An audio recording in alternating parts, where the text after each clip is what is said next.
निर्मला जी के निर्मम बजट कहा जा सकता है। न इसमें युवाओं के लिए कोई बजट में कोई सुविधा है, न किसानों का आय दुगुनी करने की बात है, न महिलाओं के लिए है, न ट्राइब्स के लिए है, न ही अनुसूचित जाति के लिए है। ये बजट कहा जाए तो केवल इस चुनाव को देख के बनाया गया बजट है। इसमें किसी को कोई सहूलियत दी नहीं गई है। एयरपोर्ट थे, उसके विकास के लिए पहले हजारों करोड़ रुपया हर एयरपोर्ट में दिए गए और उसके बाद उसको नीलाम कर दिया गया।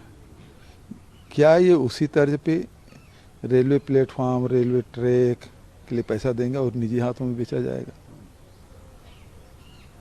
छत्तीसगढ़ के लिए भी हम लोग उम्मीद कर रहे थे कि अंबिकापुर से जो ट्रेन चलने वाली थी वो आएगा, जगदलपुर ट्रेन के लिए कोई व्यवस्था होगी। इसमें इस प्रकार की कोई व्यवस्था नहीं है। महंगाई और बेरोजगारी को कम करने की कोई व्यवस्था नहीं है। कैसे नए लोगों को रोजगार मिलेगा, इसमें कुछ नहीं है। और जितने भी खाद्य सामग्री है वो महंगी हो गया है। एक चीज़ और, जो श्री अन्न की बात उन्होंने कही, जिसमें कोदो, कुटकी, सामा तक की बात कही गई है, लेकिन उसकी एमएसपी आज तक भारत सरकार ने घोषित नहीं की है। और दूसरी बात यह है कि समर्थन मूल्य खरीदने की भी कोई बात किसानों के लिए नहीं की गई है। तो एक निराशाजनक बजट कहा जा सकता है। सर, कर्नाटक के लिए 5500 करोड़ रुपए सूखा के लिए दे दिया गया। क्या चुनाव है क्या इस तरीके, इसलिए ये सब? इसका मतलब ही ये है कि कर्नाटक वो लूज़ कर रहे हैं, तो वहाँ के मतदाताओं को लुभाने के लिए इस प्रकार की घोषणा कर दी गई है। हालांकि चुनाव तो सर पे है, उसका लाभ वहाँ की जनता को मिल नहीं पाएगा। जैसे बिहार में गए थे ना, 50 करूँ कि 60 करूँ, 60 करूँ कि 70 करूँ, 1 लाख करूँ कि 1,10 लाख करोड़ करूँ, लेकिन आज तक कि बिहार में वो पैसा गया ही नहीं है। ये उसी प्रकार का है। सर, छत्तीसगढ़ को निराशा, छत्तीसगढ़ में निराशा मिली।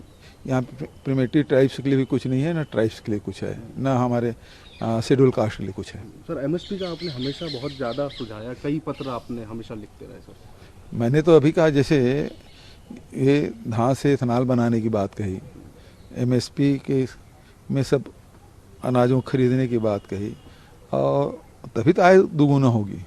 वो तो हुआ नहीं है।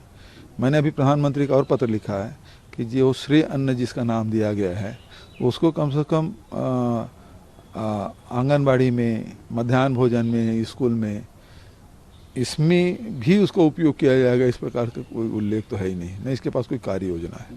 सर, अभी पिछले बहुत दिनों से रेलवे की समस्या से जूझ रहा है छत्तीसगढ़, क्या पूरा देश ही जूझ रहा है।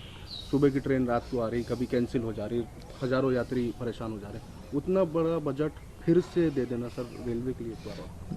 पहले तो एक ट्रेन एक्सीडेंट होने पर या ट्रेन लेट होने पर रेल मंत्री वहाँ पहुँच जाते थे, लेकिन अब छत्तीसगढ़ से एक नहीं, दो नहीं, 3-3 दर्जन ट्रेन रद्द हो गए।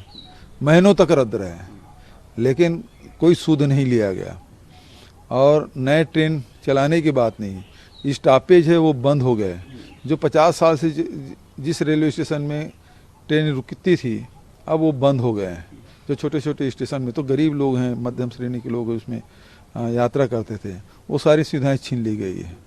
तो ये जो पैसा दिया गया है वो चिंता जाहिर, मतलब मन में चिंता होती है कि ये ऐसा तो नहीं है कि इसको भी सब रेलवे को भी बेचने की तैयारी चल रही है।